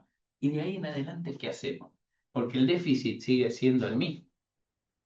Y si no hay ninguna idea de qué hacer, y a mí lo que más me preocupa es eso, que no veo en los dirigentes alguna idea de qué hacer, ¿no? No digo transformarse en un prepago, aunque podrían hacerlo, pero no, yo digo que no alcanzan a ver que en la última elección presidencial cambió el viento. Cambió el viento y no lo ven, ¿sí? Y están esperando una solución mágica que para mí no solo no va a ocurrir, sino que... Tal cual, aparte, Oscar va en contra de lo que es el principio básico, que es la solidaridad del sistema. Eso creo que vamos en camino a la cuenta corriente individual. Tal cual. Creo que vamos en camino a que vos tengas la salud que te podés pagar. Así es. ¿Sí? Y bueno, en eso va a quedar gente en el camino. Sí. Sí, doctor. Y en ese escenario, otro tema del cual se habla mucho a veces, cambio de PMO, reforma de PMO, ¿eso lo ve posible o...? Yo te diría, no lo veo posible. ¿Qué cambió? Digamos, si yo tuviera que decir sobre esos 5 puntos que vimos la clase anterior, beneficiarios, prestadores o financiadores, qué hay que dar, cómo se financia, quién lo controla, te diría que el PMO es lo único que no cambió. Lo único que no cambió. Por eso hoy yo le hacía la pregunta a Luis diciendo, bueno, ¿para qué querés una agencia? Si en realidad para los jueces está todo. La justicia ha dicho que el PMO es un piso, no un techo. ¿Sí? Yo personalmente creo que no hay posibilidad de hacer una reforma en el sistema de salud sin un acuerdo con la Corte. Es imposible, porque si un juez me va a dar lo que yo armo una canasta y digo hasta acá cubro, y el juez dice no, cubra por encima de la canasta, bueno, ya no hay modo de, de solucionarlo. Pero te diría que la canasta es lo único que no cambió. ¿Y eso es bueno o malo? Lo que pasa es que nosotros tenemos una de las canastas la más amplia de Latinoamérica seguro, y no sé si una de las más amplias del mundo. Te contesto con un ejemplo. Nosotros organizamos todos los años un curso en Barcelona, ¿sí? Y un docente español, refiriéndose al sistema español, dijo, bueno, acá se cubre todo, pero, dijo, en algún momento, él decía, yo me siento, restringiendo la entrada, él decía, un portero de boliche, sería un patovica para nosotros, ¿sí? Me siento un patovica parado en la puerta, diciendo, este entra, cómo está vestido, a ver si este entra. Ahora, una vez que entró, sexo, drogas y rock and roll. Entonces, una vez que nosotros, que alguien ingresó al sistema, no tiene límite. Y puso el ejemplo, dijo, lo que pasa es que no se dan cuenta que acá hay canilla libre, pero nos quedan 2 botellas para todos. Entonces, me parece que hay necesidad de... la gente no toma... la salud no es una preocupación, no aparece dentro de los 10. No es prioritario. No es prioritario, los empresarios se reúnen todos los años en Mar del Plata y la salud no es un tema. Para la gente no es una preocupación, no lo fue durante la pandemia. Entonces no es una preocupación social. No miramos la salud como una preocupación de todos. Entonces yo no creo que eso tenga algún cambio. Es más, creo que la gente interpreta que ir al hospital público es gratis, porque interpreta que es gratis todo lo que significa no meter la mano en el bolsillo. Y no es nada gratis. No solo él lo paga con sus impuestos, sino que después, si tiene obra social, a la obra social le van a cobrar la prestación. Entonces, me parece que falta mucha información, falta mucha capacitación sobre la gente de entender cómo funcionan los sistemas, ¿no? Pero bueno, bien, vamos. Víctor. Muchísimas gracias, César, muy amable. No, gracias a ustedes.